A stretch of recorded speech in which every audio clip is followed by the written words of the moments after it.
எங்கள் மதுரையில் பீலா பாண்டியன் ஒருத்தனுக்கு பேர். என்ன பேர்? பீலா பாண்டியன். ஏன்டா நான் பீலா விட்டுக்கிட்டே இருப்பான். எனக்கு அவரை தெரியும், இவரை தெரியும், இது என்ன சாதாரண அப்படின்னு சொல்லுவான். அவன் அங்கே ஒரு எம்என்சி கம்பெனி திறந்தாங்க. அதில் செக்யூரிட்டியாக வேலைக்கு சேர்ந்தான் மதுரையில். அந்த கம்பெனியோட பாஸ் வந்தார். தொழிலாளர்கள்லாம் ஊழியர்கள்லாம் பார்க்கணும்னு சொல்லி எல்லாத்தையும் பார்த்தாரு. சாஃப்ட்வேர் கம்பெனியில் எல்லாம் இருக்கிறவங்கலாம் வர சொல்லி செக்யூரிட்டியை வர சொன்னார். வாட்ஸ் யுவர் நேம் அப்படின்னா, என் பேர் பீலா பாண்டியன்னா. இதனடா பேர்? நான் பீலா வடிவுன்னு எல்லாரும் சொல்லுவாங்க சார். உண்மை அப்படி இல்லை சார், எனக்கு எல்லாரையும் தெரியும் சார். நீங்களே ஒரு டெஸ்ட் வச்சு பாருங்க, ஒரு பேரை சொல்லுங்க, எனக்கு நிச்சயமாக தெரிஞ்சிருக்கும் அப்படின்னா. அமிதாப் பச்சன் அப்படின்னாரு இவர். தெரியும், அமிதாப் பச்சன் தானே சார். நானும் அவரும் தாராவியில் குண்டு விளையாண்டுக்கிட்டு இருந்தவங்க சார் சின்ன வயசில். அப்புறம் ஏதோ அவர் யோகம் சினிமாவுக்கு போயிட்டாரு, நான் செக்யூரிட்டியாக வந்துட்டேன், அவ்வளோதான் சார் அப்படின்னா. என்ன சந்தேகமாக இருக்கா? வாங்க நாளைக்கே போய் பார்ப்போம் அமிதாப் பச்சனை, அவர் சொல்லுவார் அப்படின்னா.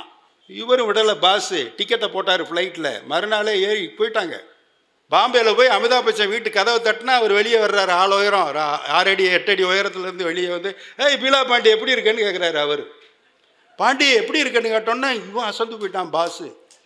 என்னடா அது உண்மையிலே தெரிஞ்சிருக்கான் அப்படின்னு. பார்த்தியா, நான் அப்புறம் வர்றேன் அப்படின்ட்டு வந்துட்டான் அமிதாப்கிட்ட. சரி, இன்னும் ஏதாவது சந்தேகம் இருக்கா, நம்புறீங்களா நான் உண்மை சொல்கிறேன்னு அப்படின்னா. இன்னொரு டெஸ்ட் வச்சுக்கிறோமே. சொல்லுங்கள். அமெரிக்க ஜனாதிபதி அப்படின்னா ஜோ பைடன். நமக்கு தெரிஞ்சவர் தான். ஃப்ளைட்டுக்கு டிக்கெட்டை போடுங்க, நாளைக்கே பார்ப்போம்.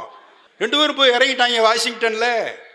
ஒயிட் ஹவுஸுக்கு முன்னாடி இறங்குனா அவர் வெளியே வர்றாரு காரில் ஏறுறதுக்கு. ஜோ பைடன், ஹாய் பாண்டி சொல்லிட்டு வர வேணாமாப்பா, சாப்பிட்டு விட்டு போகலாம்ல, நான் ஒரு மீட்டிங் போய்கிட்டு இருக்கேன் அர்ஜென்ட்டாக.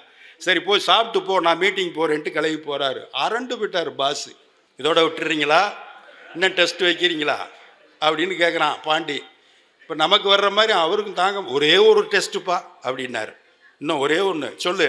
போப்பாண்டவர், அட நம்ம போப்பு, டிக்கெட்டை போடு வாட்டிங்கனுக்கு, நான் யாருன்னு காமிக்கிறேன். வாட்டிங்கன்னு போய் இறங்கிட்டாங்க 2 பேரும். அங்கே போப்பாண்டவருடைய தரிசனம் பால்கனியிலேருந்து நடக்கும். கீழே பெருங்கூட்டம் இருக்குது. இன்னொரு 10 நிமிஷத்தில் தோன்றுவாருன்னு எல்லாம் காத்துக்கிட்டு இருக்காங்க. இவங்களும் போய் நிற்கிறாங்க. நம்ம பாண்டி சொன்னால் பாஸுக்கிட்ட, இங்கே நின்று பார்த்தோம்னா இந்த டிஸ்டன்ஸுக்கு அவருக்கு பார்வைக்கு சரியாக படமாட்டேன். என்னைய பார்த்து பாண்டியெல்லாம் கூப்பிட முடியாது. அதனால் நான் ஒன்று செய்கிறேன். இந்த செக்யூரிட்டிலாம் நம்ம பசங்க தான். நான் பாட்டுக்கு சொல்லிவிட்டு நேராக மேலே போயிடுறேன் உள்ளே. போப்பாண்டவர் பால்கனி வழியாக தெரியும் போது நானும் கூட வந்து நிற்பேன், பின்னாடியே வந்து நிற்பேன், பார்த்து தெரிஞ்சுக்குங்க எப்படி எனக்கும் அவருக்கும் அப்படின்னு. சரின்ட்டார் பாஸ். அடுத்து 10 நிமிஷத்தில் பால்கனியில் வந்து போப்பு நிற்கிறாரு. பக்கத்துலேயும் நம்ம பாண்டி நிற்கிறான், பீலா பாண்டி. அவன் அங்கேருந்து பார்க்குறான். நம்ம பாஸ் கீழே இருந்து பார்த்துக்கிட்டு இருக்காரா, எப்படி நானே அவரேன் அப்படின்னு காமிக்கிறதுக்காக பார்க்குறான். அந்த இடத்துல கூட்டமாக குமிஞ்சு நிற்கிறாங்க. யார்? இந்த பாஸை நிப்பாட்டிட்டு வந்தார்ல, அந்த இடம் கூட்டமாக கும்பலாக நிற்கிது. எல்லோரும் கீழே பார்த்துக்கிட்டு இருக்காங்க. என்னடாச்சு அப்படின்னு வேகமாக இறங்கி பாண்டி கீழே வந்து அந்த கூட்டத்தை விளக்கிட்டு பார்த்தா அந்த பாஸ் மயக்கம் போட்டு கிடக்குறான்.